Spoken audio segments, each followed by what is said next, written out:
Hello guys, it's a girl Sania and it's our channel Education Enjoy. आप में से किसी ने कमेंट किया था, आई थिंक पायल घोष ने कमेंट किया था कि why I like hospital and living god का एक्सप्लेनेशन चाहिए.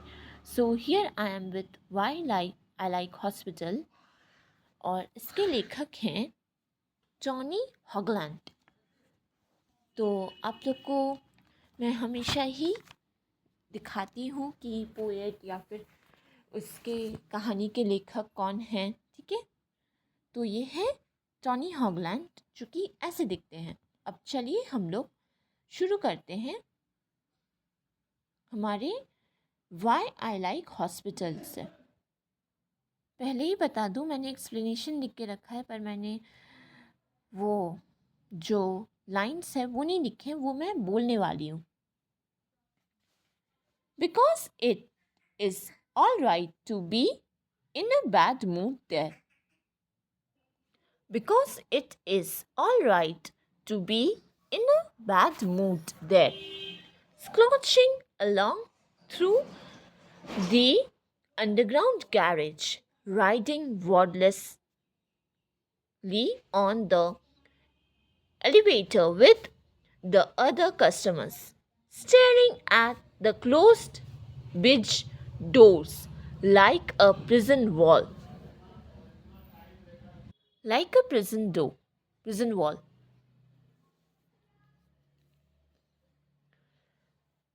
अब स्क्लॉचिंग का मतलब है ड्रॉपिंग वे. SLOUCHING स्क्लॉचिंग.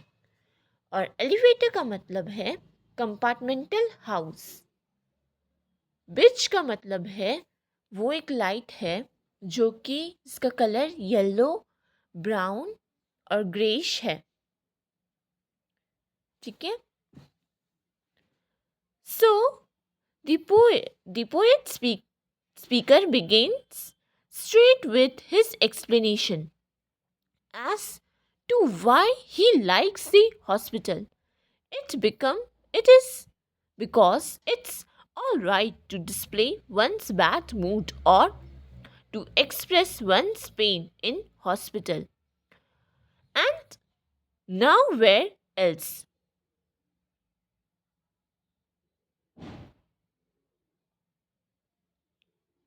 Nowhere else. मतलब आपका जो दर्द है, आप जो दर्द से गुज़र रहे हो वो आप हॉस्पिटल में दिखा सकते हो और कहीं नहीं दिखा सकते.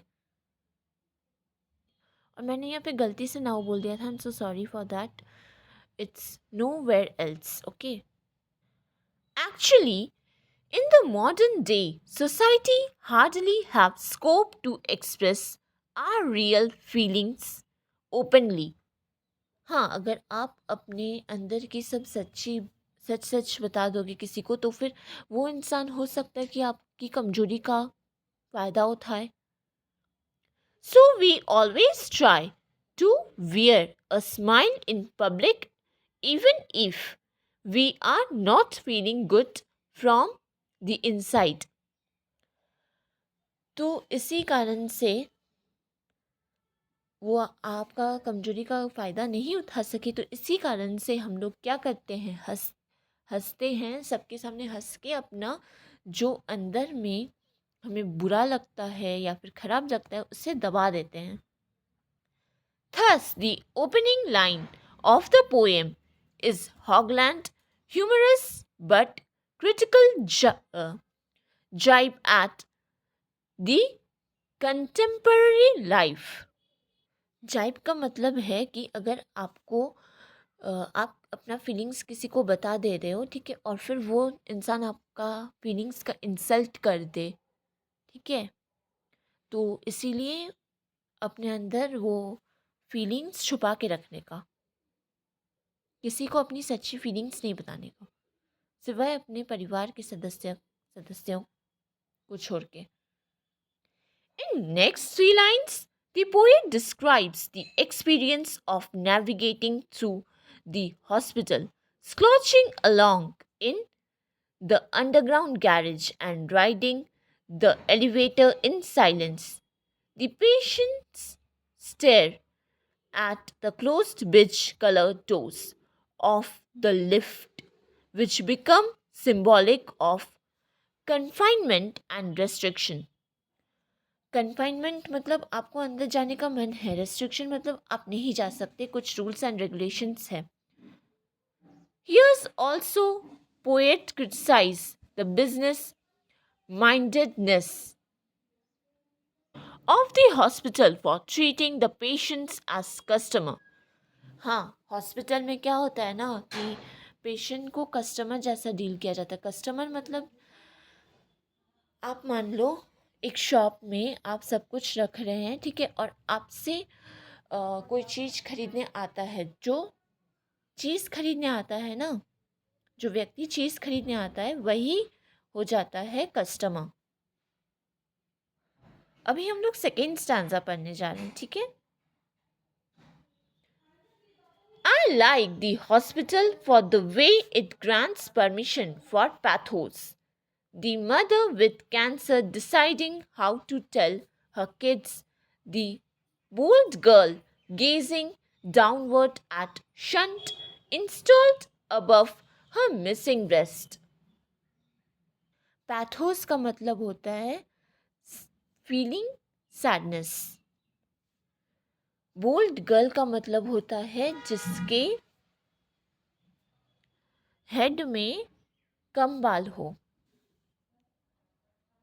या फिर ना हो. और शंट का मतलब होता है किसी को एक जगह से दूसरे जगह भेजना.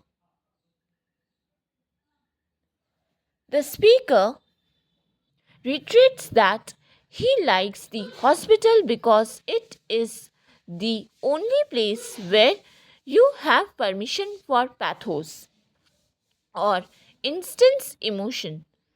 He observes various individuals in distressing situations, a mother with cancer contemplating how to share the news with her children. वो सोच रही है कि ये खबर मैं अपने बच्चों को कैसे दूंगी. A bold girl looking down at the shut, a small tube carrying blood above her missing breast, and an elderly woman crone wearing pajamas walking with an intravenous pole, a pole for hanging bags of liquid medication. These touching scenes evoke a sense of empathy in the readers. मतलब ना ये सब ना सबके अंदर एक feelings जगा देता है, ठीक है. जो लोग ये पढ़ रहे हैं उनके अंदर एक फीलिंग्स जगा देता है. अब मैं फिर से नेक्स्ट पैराग्राफ रीड करने जा रही हूँ. The crone in her pyjamas walking with an IV pole. ये मैंने एक्सप्लेन कर दिया है ये वाला line. I don't like the smell of antiseptic और the air conditioning set on high all nights or fresh flowers tossed into the basket. But I like the way some people on their plastic chairs break out a notebook and invent a complex scoring system to tally up their days on earth. The column on the left hand says, times I act like a fool, facing the column on the right that says, times I act like a saint. मतलब बहुत अच्छे व्यक्ति. The speaker now describes what he doesn't like about the hospital. अब speaker जो है वो बोल रहे हैं कि उनको मतलब पोएट जो है वो बोल रहे हैं कि उनको अभी हॉस्पिटल में क्या नहीं पसंद है। These are the smell of एंटीसिपेटिक। एंटीसिपेटिक मतलब होता है ना कि हॉस्पिटल को अच्छा रखने के लिए जो ये लिक्विड का यूज़ किया जाता है जर्म्स वगैरह ताकि ना आए, उसका स्मेल।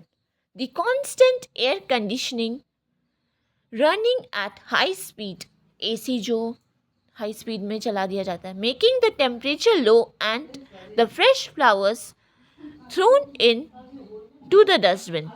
जो अच्छा फ्लावर्स है उन्हें कचरे के डिब्बे में फेंक दिया जाता है। The poet finds all these as signs of carelessness and apathy। अब जो पोएट को लगता है ना कि अभी जो ये सब जो है कि डस्टबिन में फेंक दिया जाता है, ये सब एक केयरलेसनेस एंड एपैथी को डिस्क्राइब करता है कि हॉस्पिटल में कोई आपको अच्छे से देखभाल नहीं करेगा ऐसे।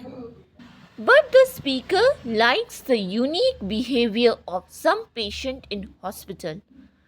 हाँ, कोई किसी किसी का जो स्पीकर है ना, मतलब जो पोएट है ना, वो किसी किसी का ना व्यवहार बहुत अच्छा लगता है उनको। These individuals sitting on plastic chair के ऊपर बैठे हुए, take out notebook and create intricate scoring system to count for their days on earth। कोई है कि वो लोग कितना दिन जिंदा है इस दुनिया में, वो टैली करते हैं, लिख के रखते हैं। The constructing columns represent their moments of foolishness and acts of virtue, highlighting the complexity of human experiences. These people most probably have terminal diseases, and so they are counting their remaining days and so reflecting upon their good and bad actions of past। ये लोग जो लोग अपना दिन गिन रहे हैं ना पृथ्वी में, अर्थ में, वो लोग कुछ ना कुछ बीमारी से भुगत रहे हैं और फिर वो लोग ये भी याद करते कि उन्होंने क्या अच्छा किया, क्या बुरा किया। The poet depicts the miseries of the sick people through vivid images. The lonely patients in the hospital are waiting for their near and dear ones to come to meet them। अब जो hospital में जो लोग अकेले हैं ना, patient लोग, वो लोग अपने फ्रेंड्स और रिलेटिव्स के लिए रुके हुए रहते हैं, उनसे बातें करने के लिए। Their wait their wait is long and continuous like the prairies। prairies का मतलब होता है grasslands। Each sick person is like a tree standing alone in middle of the vast field, insulated from the forest। They are alienated and ignored by their families।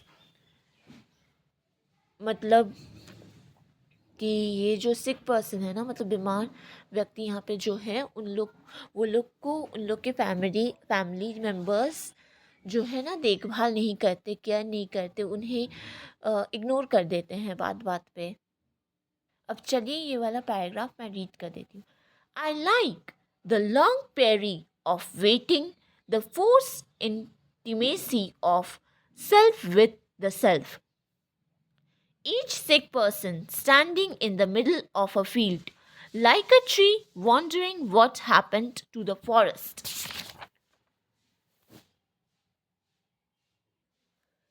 However, the poet says that he likes how the constant waiting of patient forces them to self-intimacy, introspecting and self-reflection। For instance, he likes how the lonely patient talk with themselves or contemplate on their good and bad actions of the past. Contemplate मतलब reflection. Intimacy का मतलब होता है personal relationship with somebody.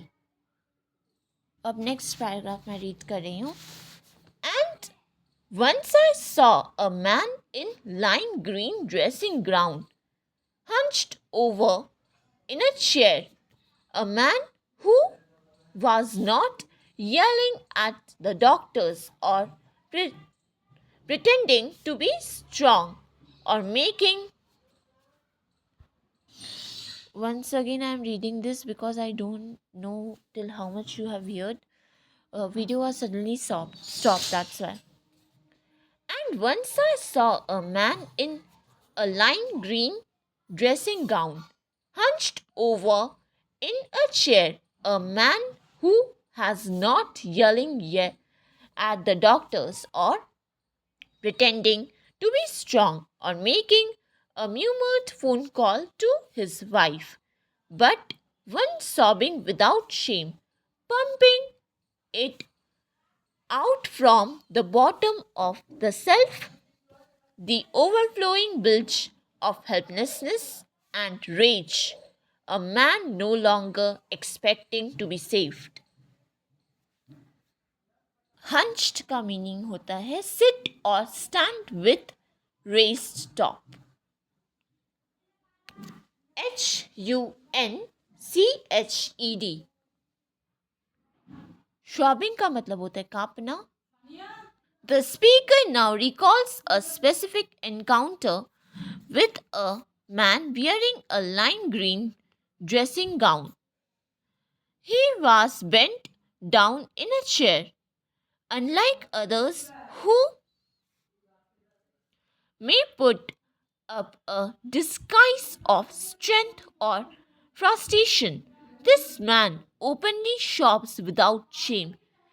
He released his helplessness and rage, accepting that he may not be saved anymore. मतलब वो अब सब कुछ एक्सेप्ट कर लिया है. ये जो मैन है ना, वो सब कुछ एक्सेप्ट कर लिया है कि वो शायद अभी और नहीं बचेगा, और उसको डर भी लग रहा है मन में, पर फिर भी वो किसी को फ़ोन नहीं करता है, कॉल नहीं करता है, वो अपना डर दिखाता है.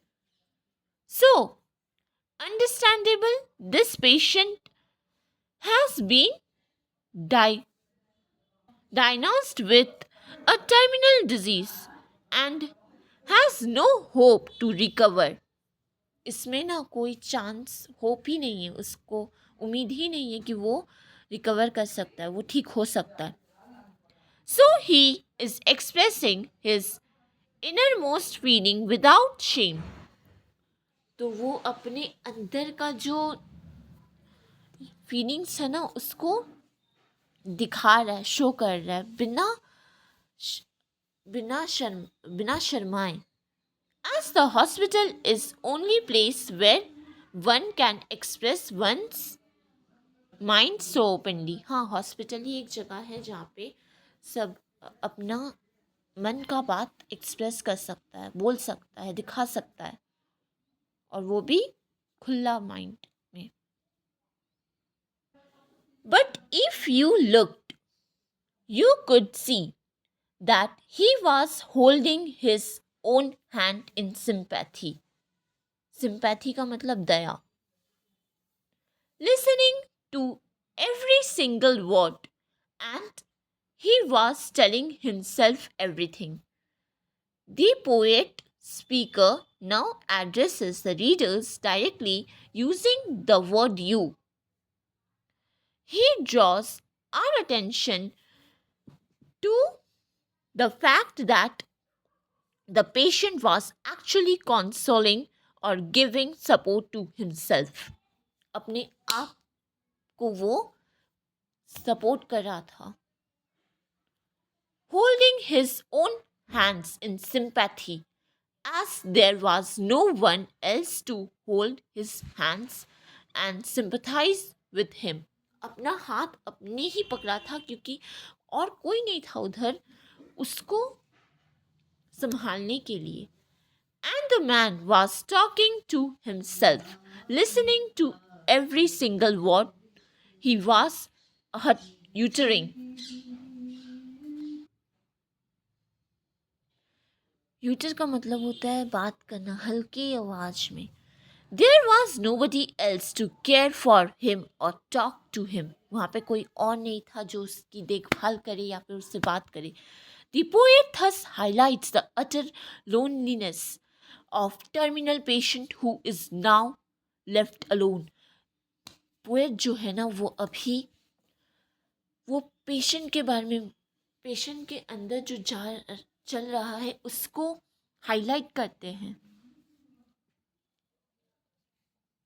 This is the stark reality of the modern society that the poet depicts and criticizes here.